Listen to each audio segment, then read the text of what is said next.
هلو يا مساء الفل، أهلا بيكم في قناة دكتور ساينس والدكتور سمر.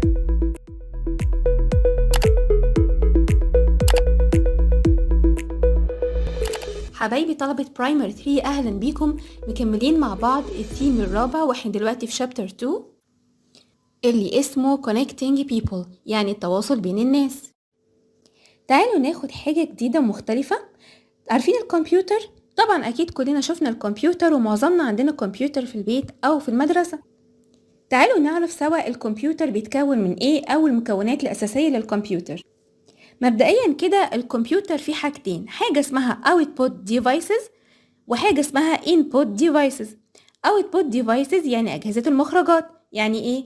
دي اللي بنشوف عليها نتيجة الاوامر اللي احنا بنديها للكمبيوتر.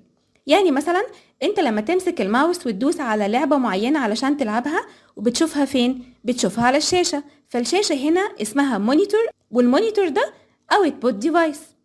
طيب والinput devices دي يعني ايه؟ دي يعني المدخلات، دي اللي احنا بندخل عليها الداتا، يعني البيانات، زي الكيبورد اللي بنكتب عليها الأوامر اللي احنا عايزينها من الكمبيوتر. وطبعا أهم مكون في الكمبيوتر اسمها الكمبيوتر كيس، ودي بتتكون من أول حاجة اسمها ال CPU.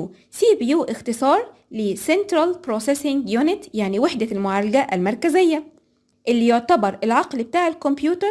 فال CPU it is the brain of the computer، ودي دورها إنها بتتبع كل الأوامر اللي أنا بديها للكمبيوتر، وبتتعامل مع البيانات والأوامر دي علشان تطلع لي النتائج بتاعت الحاجة اللي أنا عايزاها. it follows commands and manages information. ولما تطلع النتائج بتاعت الأوامر اللي أنا اديتها للكمبيوتر هتوريها لي فين؟ طبعا على ال output device. it sends data to the output devices زي الشاشة أو السماعة. طيب تعالوا نتعمق شوية جوه الكمبيوتر كيس ونعرف شوية مكونات مهمة كده جواها. أول حاجة في حاجة اسمها mother board أو اللوحة الأم، ودي بتوصل كل مكونات الكمبيوتر ببعض. it connects all parts of the computer. تاني حاجة عندنا الميموري أو الرام، ودي اسمها ذاكرة التخزين العشوائي. طبعا أي برين، أي عقل لازم يكون جواه ذاكرة، بالظبط الكمبيوتر برضو السي بي يو جواه ذاكرة اللي هي الميموري.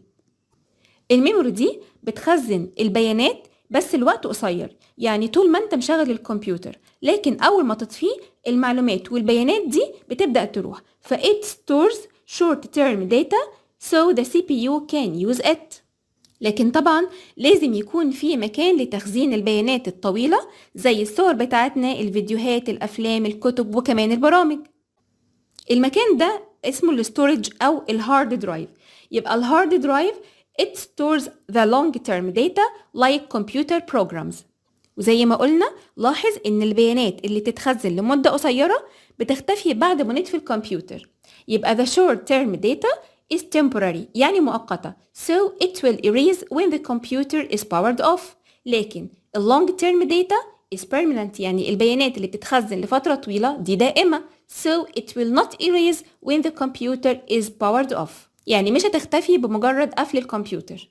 برضو الكمبيوتر بيبقى فيه حاجتين مهمين، حاجة اسمها هاردوير وحاجة اسمها سوفتوير. هاردوير يعني الايكويبمنت، يعني الأدوات والأجهزة اللي بتشغل الكمبيوتر، زي الكيبورد، زي المونيتور، زي الكمبيوتر كيس.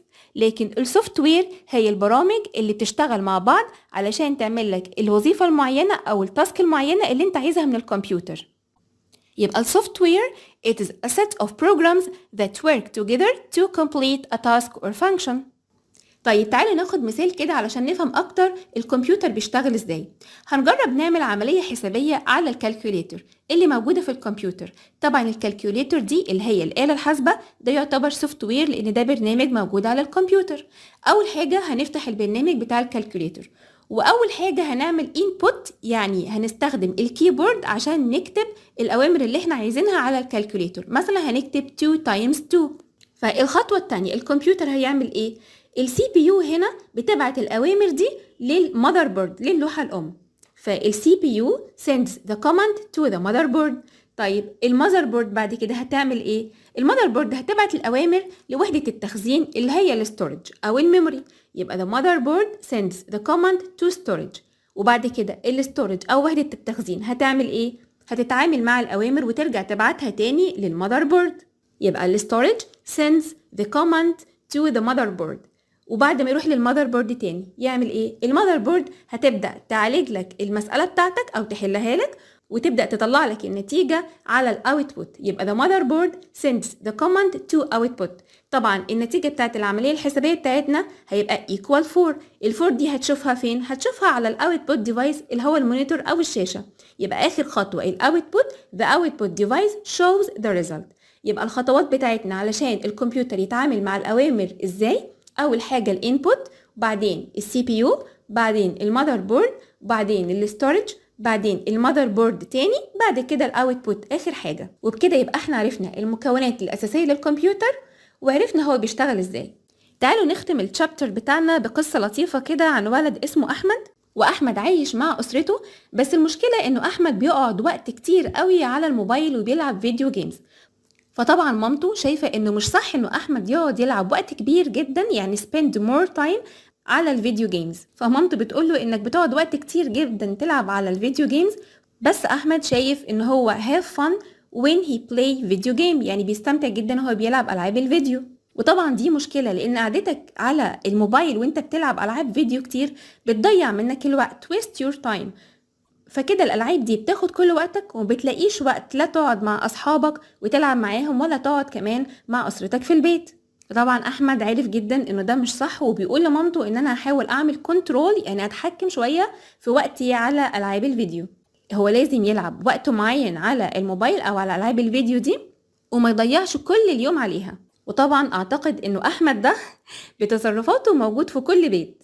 فمن هنا لازم نعرف ان التكنولوجي حاجه مهمه جدا في حياتنا، ولكن مش معنى ان التكنولوجي دي ماليه حياتنا ومحوطانا من كل ناحيه اننا نضيع كل وقتنا على اللعب على الموبايل وعلى الفيديو جيمز، واننا نشوف الفيديوز على كل السوشيال ميديا والكلام ده، لان ده حقيقي هياكل كل وقتك وهيحرمك جدا من حاجات تانية كتير ممكن تسليك اكتر من العاب الفيديو او انك تقعد على الموبايل او الكمبيوتر، زي انك تلعب مع اصحابك اخواتك تقعد مع اهلك في البيت.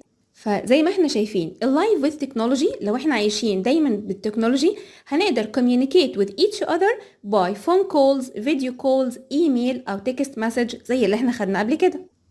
لكن life without technology we can communicate with others without technology by spending time with each other، هنلاقي وقت نقعد مع بعض، seeing and talking with each other، هنشوف بعض ونقدر نتكلم مع بعض، وكمان visiting each other، هنقدر نزور بعض. وبكده يبقى احنا خلصنا الشابتر بتاعنا، يا رب يكون استفدنا منه. اشوفكم على خير. ما تنساش اللايك والاشتراك في القناة عشان تشوف كل جديد، وكمان شير الفيديو لكل زمايلك عشان الكل يستفيد. باي باي.